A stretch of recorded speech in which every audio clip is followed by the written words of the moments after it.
911, where is your emergency? Yes, I'm on top of Wiley Oakley, and we're on fire. Because of the winds and the drought and then the fire coming in the park, I've called it a perfect firestorm. Right now, my life is upside down, and it will be for some time to come. If you weren't there, you didn't go up on the mountain, you have no clue. It was a living hell up there. Evacuate, go up 321 towards Newport. Towards Food City? Yes, and just keep going. It was unpredictable. No one knew that it was coming that direction. Like spontaneous combustion, just went up in flames.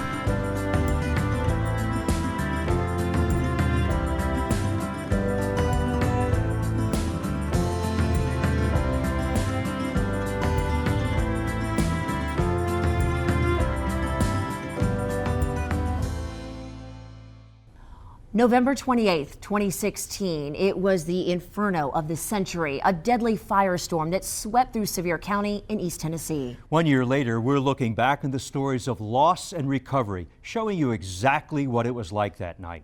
You'll also hear people expressing frustration and forgiveness. We're sharing this story with you tonight, but unlike you've ever heard before, because we're not telling you this story, you're going to hear directly from the people who lived through it.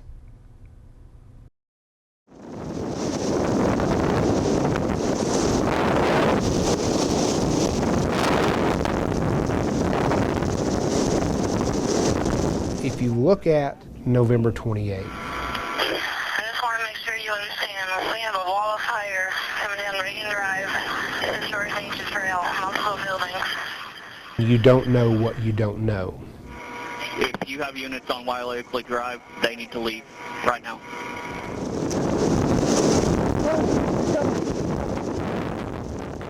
No one knew November 28th that this community was susceptible to such a widespread firestorm. Now that we know, what do we do now? There's no way that we can say, well, it's never happened here. Well, it has happened here. It happened here November 28th of 2016.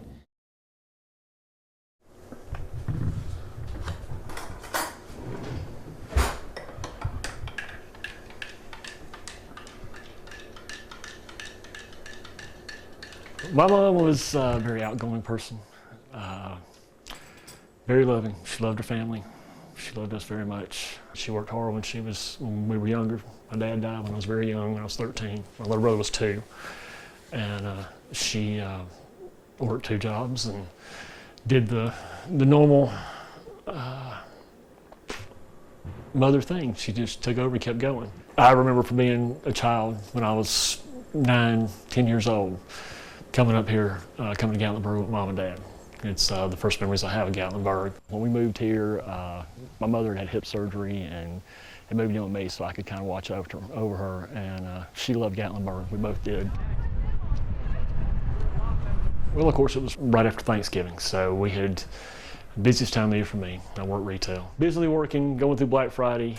We knew the fire was there. The fire had been going for several days already up on top of the mountain, and we knew that there were wind warnings, so we knew the possibilities were there. Never thought it was ever going to get as bad as it possibly, as it actually did when it was all said and done. Little did we know that was the beginning of the end when those winds hit that and did what they did. She called me about 8:30 and screaming the house was on fire. Of course, I told her to get out, and I left work right then trying to get to her. I knew that the last thing she heard me say was, "I'm on my way." I never thought Chalet Village could be totally in flames. By the time that I got there, I got about 1.5 miles up the road and couldn't go any further. The fire was just too intense. Well, for me, honestly, it's all a blur. I don't remember a whole lot that night after it was over. I don't remember talking to people. James and Lyle's mother, Alice HAGLER, you haven't been able to contact her. You guys just came in from Savannah, Georgia. James, you've been living with Alice for the past 5 months. You said the last time you talked to her Monday night. Explain that conversation. But we've been talking for several hours on and off. The main part for me was, like as I said, was a blur. I don't remember. I remember bits and pieces, you know, little things, and I remember people hugging my neck and talking to me, and just, you know, going and getting a pair of jeans. And there's a lot of work still to be done, but I do. I've been able to live every day and enjoy every day and try to put my life back together and do, again, what my mom would want me to do. She would want me to move on, and she would want me to be happy. I have memories, and that can't be taken away. I lost everything in the fire, I lost pictures, lost everything I had, but I'm still alive. I'm still here, and she would want me to carry on. I still go up and say a prayer and talk to Mom. I always will. But it's, again, it's a part of healing for me, to go back up there.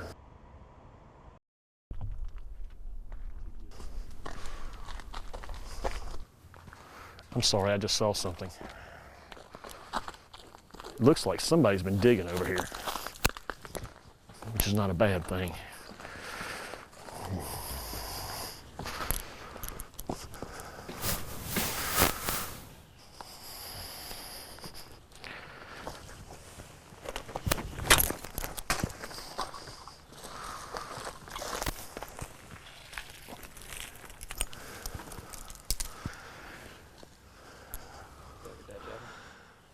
That's the first total piece. Somebody's been digging over here.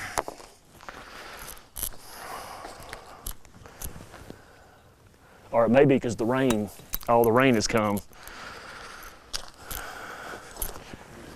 Mm-hmm. Ah.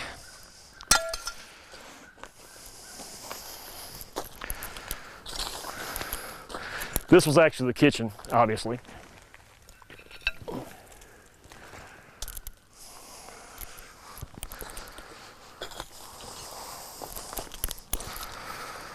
Sorry, I know it doesn't seem like much, but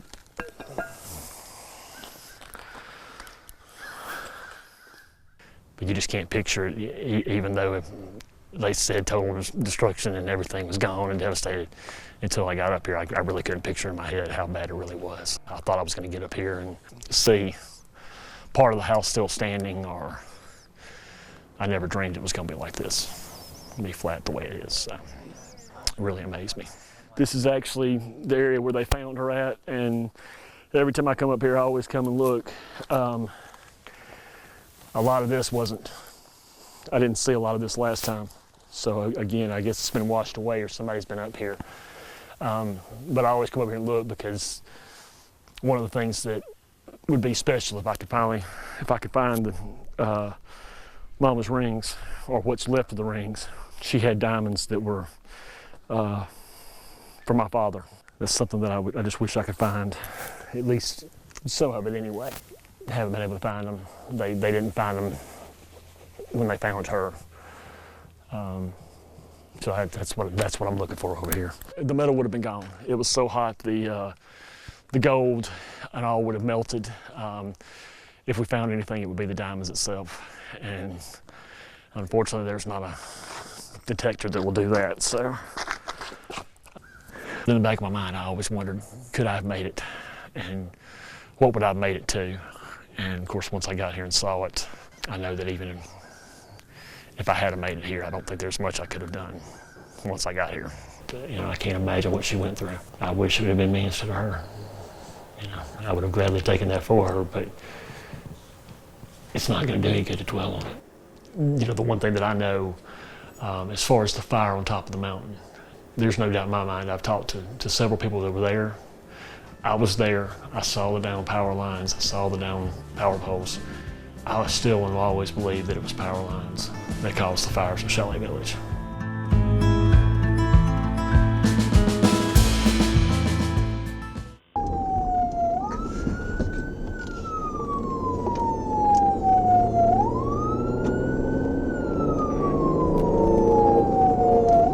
This whole city's on fire, dude.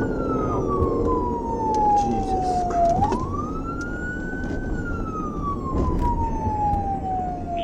As we had already discussed, what got us to this situation was a fire to chimney tops in the national park. And the humidity dropped very low, and the wind speed and wind direction picked up, and it started traversing towards Twin Creeks area and the Minot Park area of Gatlinburg. All of these elements come together at one time. We dedicated a significant amount of resources for that. Well, around the time of 6 p.m., the wind speeds doubled. DJ, am I close to you? There were times last night that we had wind gusts in excess of 87 miles an hour. That is hurricane force. That is nowhere to be when trying to fight a fire. The fire in the park and the hurricane force winds and a 5-month drought all converge on the same area. So hopefully we'll never see that again. It's part of the history now, and as we look forward, we don't think it's going to happen again, but we're trying to prepare ourselves as if it might. Yeah. This is a rebuild right here. Looks like it's getting ready to do the interior. The exterior is all done on it. But that one burned, that's a rebuild. Living in a resort area like we do, most of the cabins and homes here have specific names that have been passed on from previous owners or families to the new owners. And our house was called Little Bear. And we didn't change it. It was just that cool mountainside European A-frame chalet that we dreamed of having. Sure, there's been lots of times where I figured, why don't we do like other people, sell our property, go look for something else.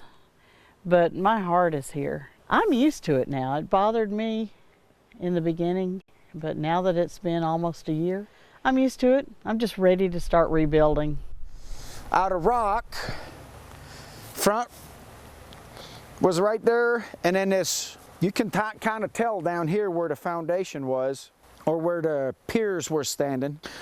Oh, looky here, I just found one part of my machete.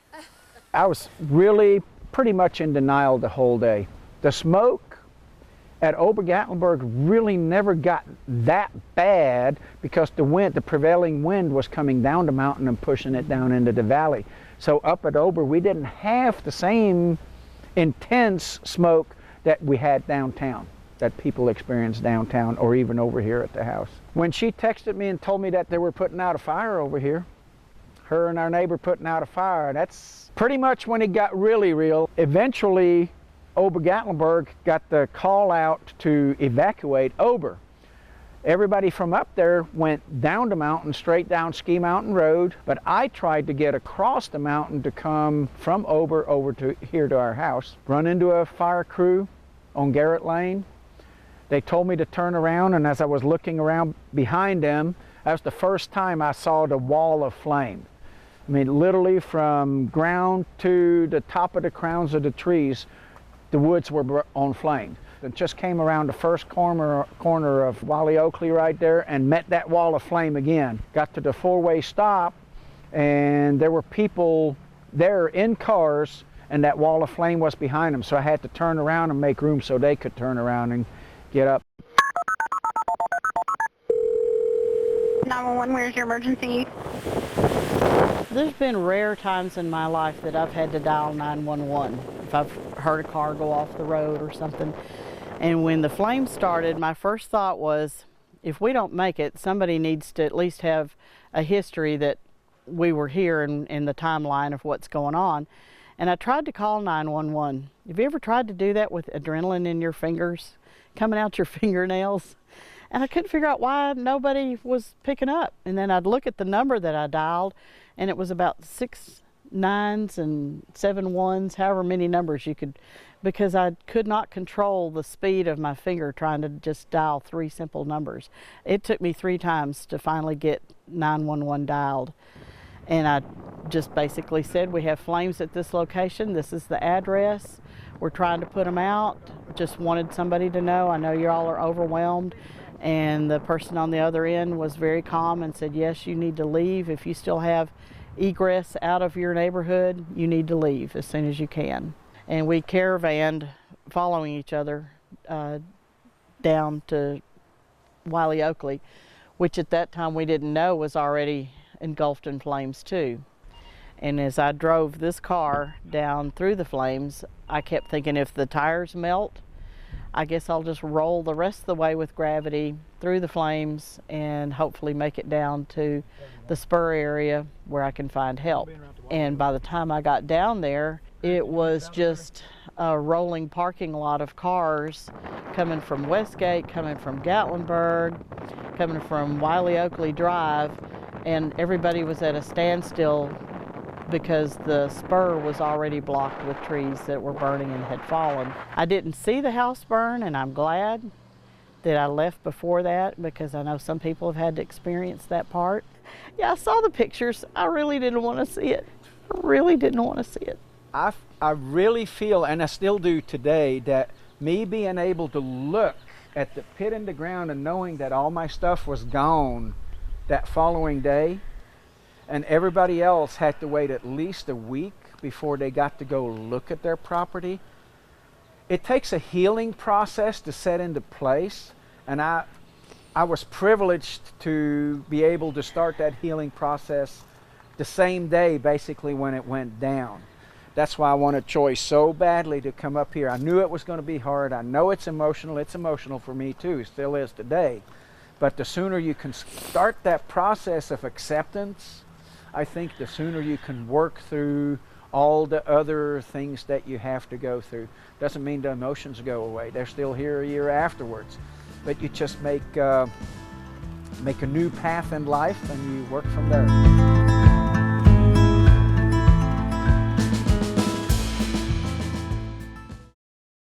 We're trying to edge our way down, but we can't see. I've got people head up there. Hold on for me, okay?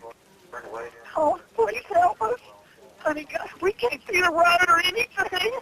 We've had wildfires. We've had wildfires that's destroyed homes, but we've always been able to contain them. We've had wildfires during times when it was very dry, but we never had all of those events come together like it did that night.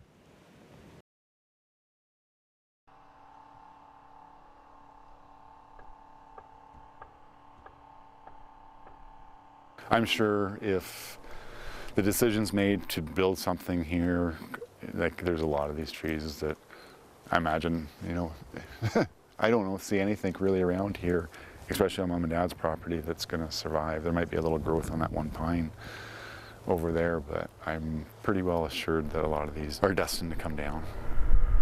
You know, I've heard other people talk about losses, and you just find yourself all of a sudden you just break down for a couple of seconds, and you know, you try to grab yourself and carry on. The loss of Mom and Dad is more difficult now, but I live and breathe it. The last text that I didn't receive, Jessica, my youngest sister, received was 7:54 p.m. that night, and it was from Mom. The sparks are hitting the house now. We're loading up the animals and we're leaving. So that was the last correspondence we ever heard from them. I do know that where they were found in Wiley Oakley. They're probably up here a little bit, but we're here, maybe-ish. And just sitting on the angle like that. And, you know, their car came to rest. It didn't flip over. It was on the rest and on angles. Yeah, it makes you think, had they made it to the corner, would they have whittled their way down? Those things go through your mind, and they constantly do, of what everybody experienced that night. And you know, I go to my parents, and I think just the fear, the emotion that's going through, I don't think anybody can, it's hard to put any realism to it, that they actually had to live through that pain, and that's how they eventually died. Mom was found with Tucker in her arms, and Dad was close by. And from what I understand, I didn't read Dad's autopsy, but they talk about me hit by a car. And if you're walking on a street and you can't see anything, and an individual says, well, yeah, you know what, he probably did get hit by a car. That does not surprise me. That's realistic. That the following Tuesday, in my office, it was your television station that I streamed on the internet. You know, each day the number of structures affected by the blaze goes up. Today the number is about 1,000 cabins, homes, and businesses either destroyed or damaged by Monday's wildfire. I was really optimistic at that time. I didn't, you know, in my head, my parents aren't going to die from a fire. I mean, that's what my entire life, them around doing it. It's not possible. Personally speaking, in my opinion, they should not be dead right now. They should have been evacuated hours before, and this may have been the same results. Probably would have been. But at least we wouldn't have 14 people dead.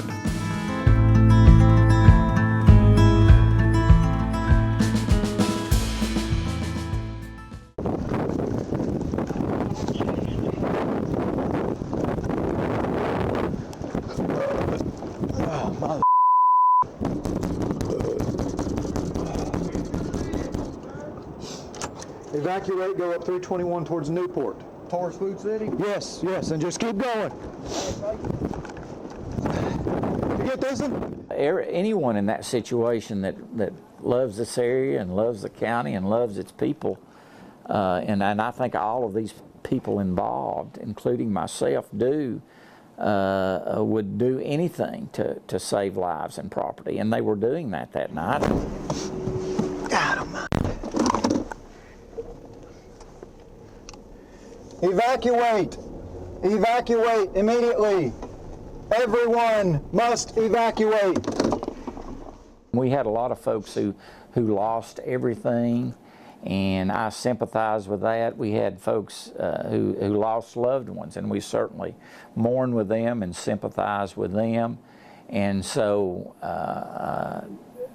you take criticism and look at it and say what parts could be valid, what parts do we need to look at. I mean, I think maybe a lot of people are looking at it from the same perspective I am. I mean, a lot of it's just plain simple common sense. First of all, why the national park didn't extinguish it in the first place. That needs to be answered, I think. It does, in my opinion, needs to be answered.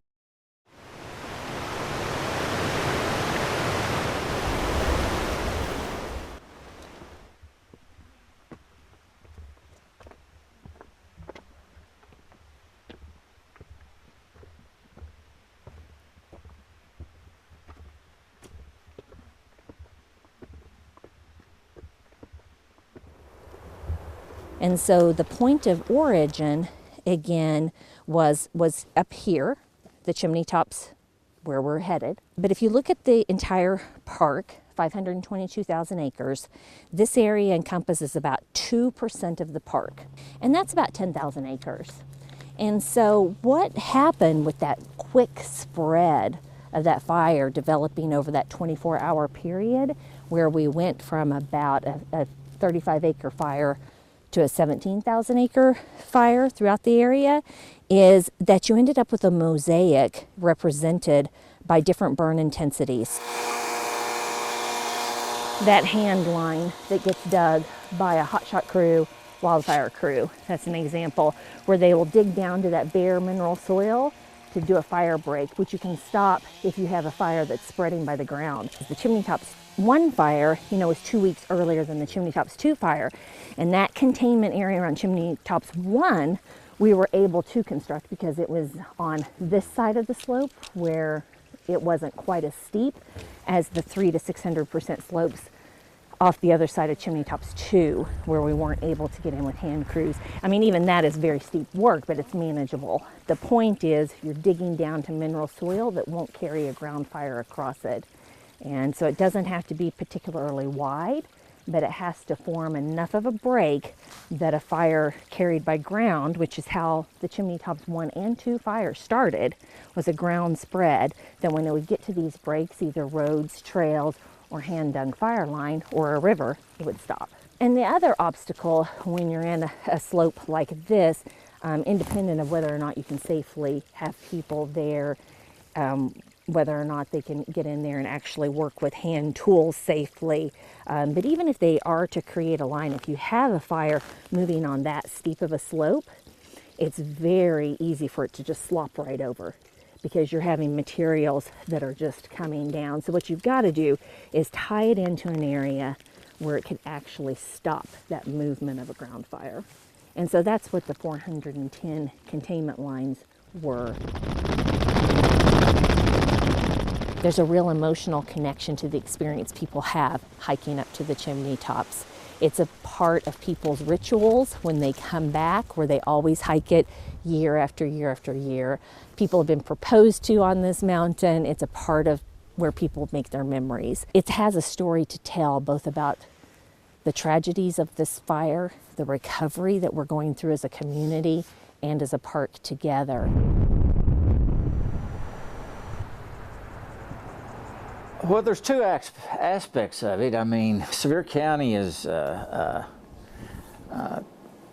I was raised here, been here all my life, and certainly love this area in the mountains, but from the physical standpoint, to have the mountains in the county like we have, and the beauty that we share with so many millions from around not just this country but around the world. It's such a special place because of those mountains, and that God has given us the beauty we have, and all of the wildlife and the vegetation and everything that comes with that. It's certainly a beautiful place to live, and a wonderful place and to live. I've always said it's, in my mind, the most beautiful place around because of all that.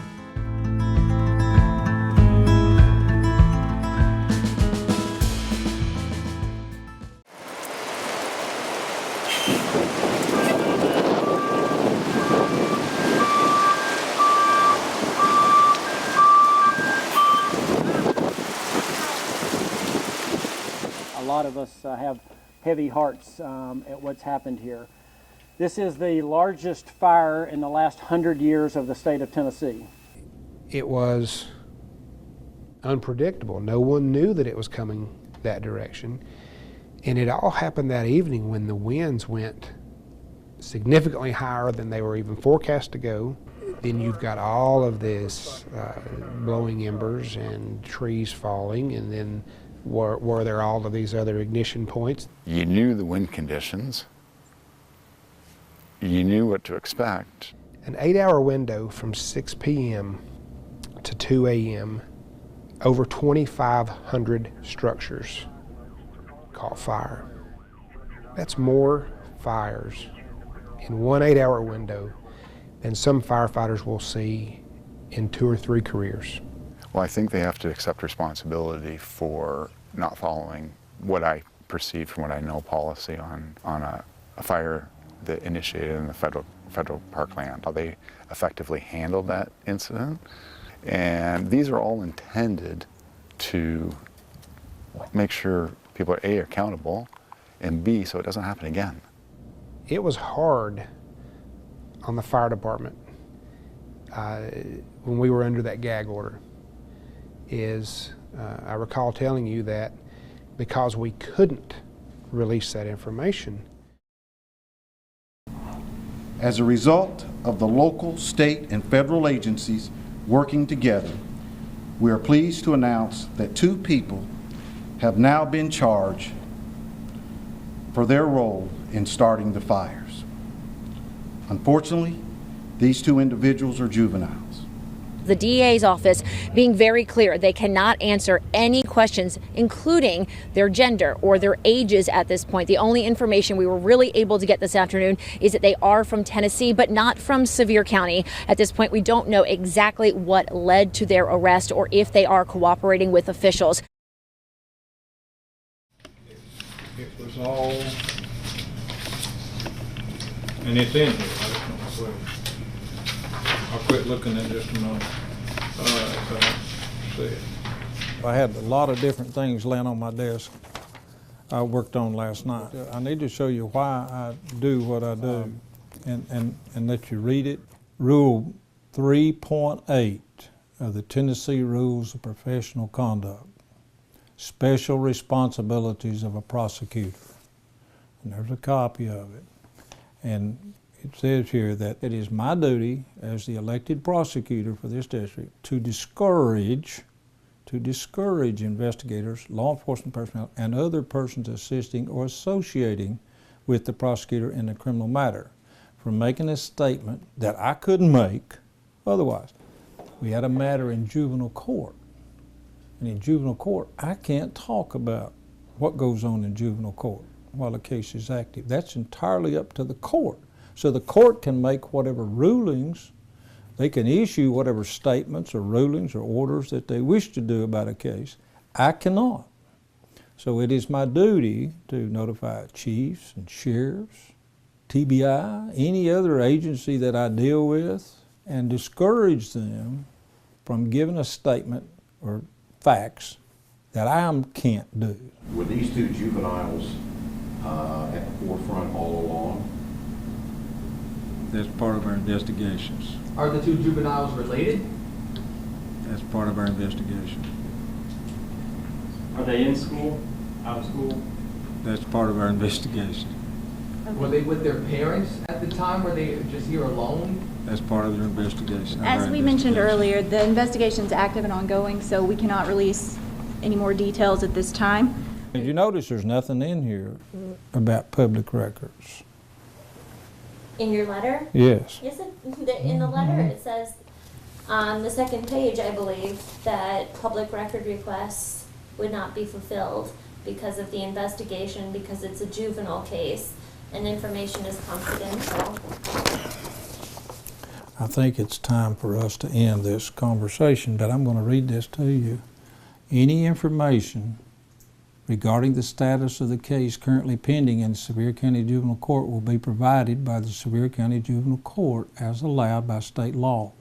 Tennessee Code Annotated 37-1-153, what can and cannot be.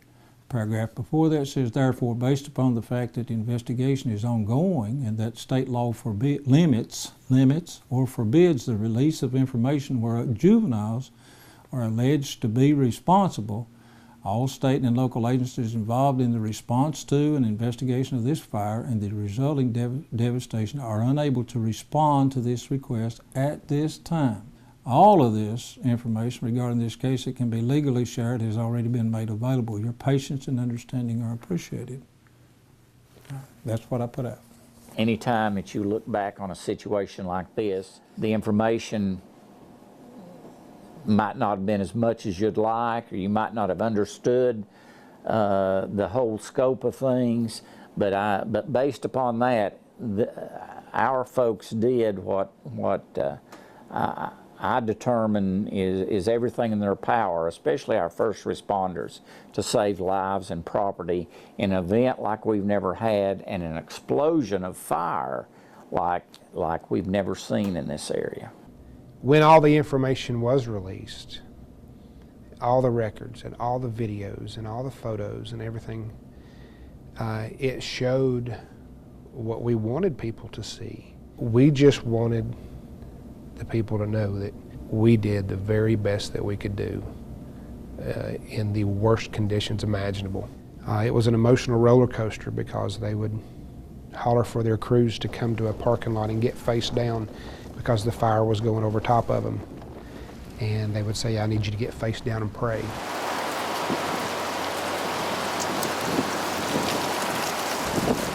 And then the radio would go silent for a few minutes. And during those few minutes, as a fire chief, you're not knowing if you just lost 10 or 12 firefighters or not. And then the next thing you know, the radio would chirp and the captain would get on the radio and he would say he is okay, and he would call out to all of his men and they would one by one say that they're okay. So then you get to breathe again. These firemen didn't quit on you. They didn't run the opposite direction. They were going in areas that their training, their entire career had told them was a no-go situation.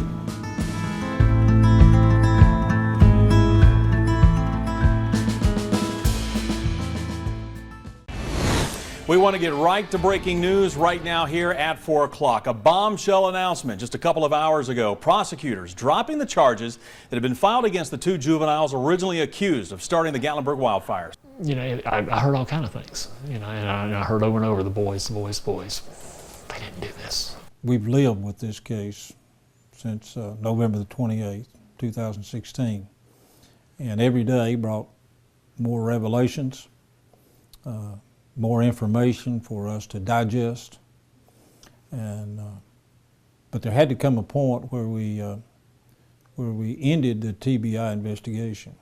That's the one thing that has bothered me since all this happened, is the negativity and the anger. And I don't get it. I don't understand it. We want to blame two teenagers. Come on. Obviously, they set the fire. They're the root cause of this incident. So every incident, every problem, even if we're dealing with human problems, there's a root cause to why they happen. And this incident was a fire. We had, like as I said, a wealth of information to go forward in our case. But we found out we did not have jurisdiction, and it is very disappointing because we invested all of these months and hours into the investigation. We don't know what happened. None of us will never know exactly. If you weren't up there, you really don't know specifically what happened or how it happened. But what I do know is the chances of flames coming and sparks coming from 5 miles away at 80-mile-an-hour winds to start a fire, it just doesn't add up. The root cause that created the fire were two juveniles that lit a fire. So that's an issue. And they should be held accountable to it. Absolutely, justice was served because we live on laws. We're a nation of laws, and we followed the law. The law doesn't give us jurisdiction, so we don't have jurisdiction. The case is not over. The case is still ongoing. That's why I can't discuss the intimate facts of this case with you, because it's still an open case. I felt a lot of people had the opinion that we were trying to hide something. There is no conspiracy. There is no money just disappearing. Nobody got rich off of this. The only conspiracy theory I've heard is that there were more than 14 people that died during this event, and that would be a conspiracy theory that would have to reach all the way to the governor's office. Once again, people need to think, if there are all these people that are dead, why isn't anybody calling saying, where's my brother? Where's my uncle? Where's my dad? It would be one of the most massive conspiracies that's ever been. What I've found is if you tell more than, if a secret's out there and more than one person knows it, it's no longer a secret because somebody will tell it. So for that to have happened, to me, is impossible. Enough. It's time to quit living in the fantasy world, and it's time to get back to reality. It kind of is what it is. If it's 14, it's 14, and it's unfortunate that it's 14. We wish it was 0.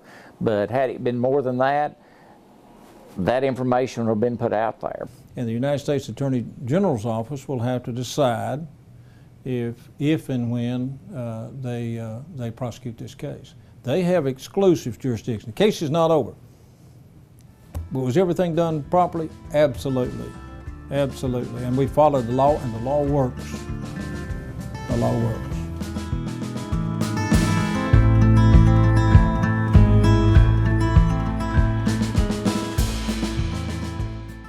Good morning, everyone. We certainly appreciate the media being here today to report on this devastating event that we've had in Sevier County.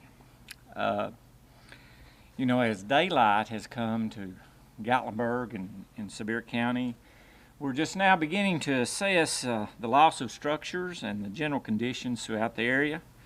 I can tell you that we've all been overwhelmed at the scene of destruction in the county and primarily in the city of Gatlinburg. We can't fix it. We can't go back. Can't change what happened. It happened. And I think that there are some out there who want to blame and want to look for blame. We're never going to find any answers. My faith tells me that God knows from the day that we're born when we're going to die. So I have no doubt in my mind it was my mom's time to go. And I have no doubt that I'll see her again one day. And that's really what keeps me going. I'll always be grieving. That's my mom. Until I see her again, it will always be tough. There will always be things that come up. There's not a time that I go through Gatlinburg I don't think about her. But as I said, I know she's in a better place. She's my dad now. They're together again, and I'll see them again one day. There are times when it gets to me. When smoke, sirens, all the things that we dealt with on that horrible day, it brings back the memories. But I try to just focus on the good things, the good things of my mom and the way she was. and before all this happened. The good memories, good food. This firestorm that came through, don't use that as a measuring stick to gauge our willingness, our heart, our desire, our capabilities to take care of them. People remind themselves of why they fell in love with Gatlinburg and renew that love affair. Their memory will be always with me. I mean, knowing that they died just a few 100 feet up the road, I mean, that's never going to change. You know, their death certificates are issued from the state of Tennessee. This is where they died. And I'll always have that connection. And I've said to you before, and he still is, and he always will be, he's my hero.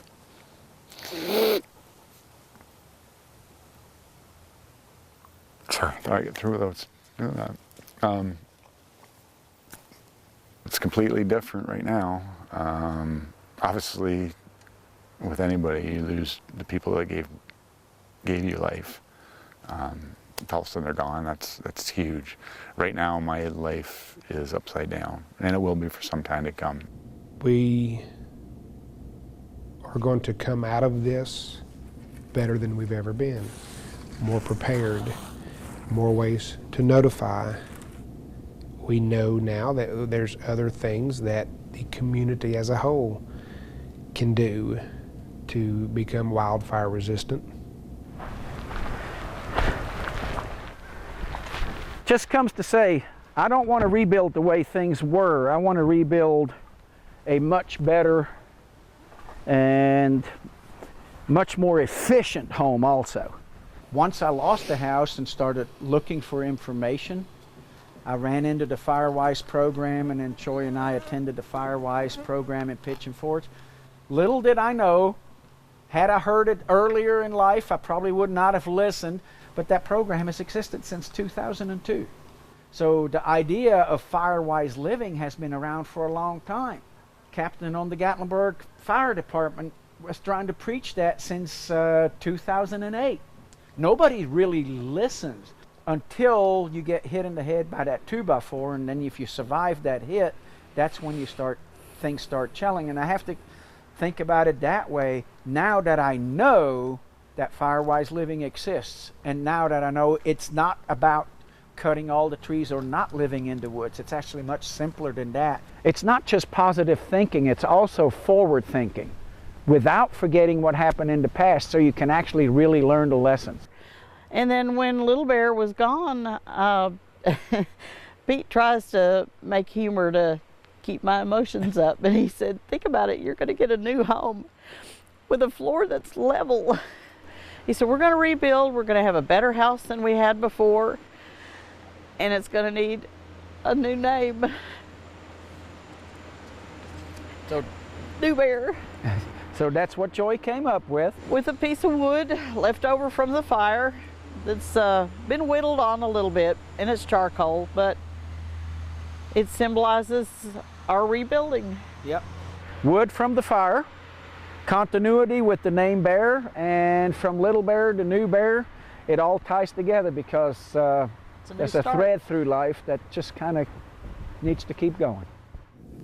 There are a lot of people in this community that have forged a closeness because of what we've been through, and how the community as a whole has stuck together. It's just amazing to hear these people and their positivity and saying that we're not going to let this firestorm define us.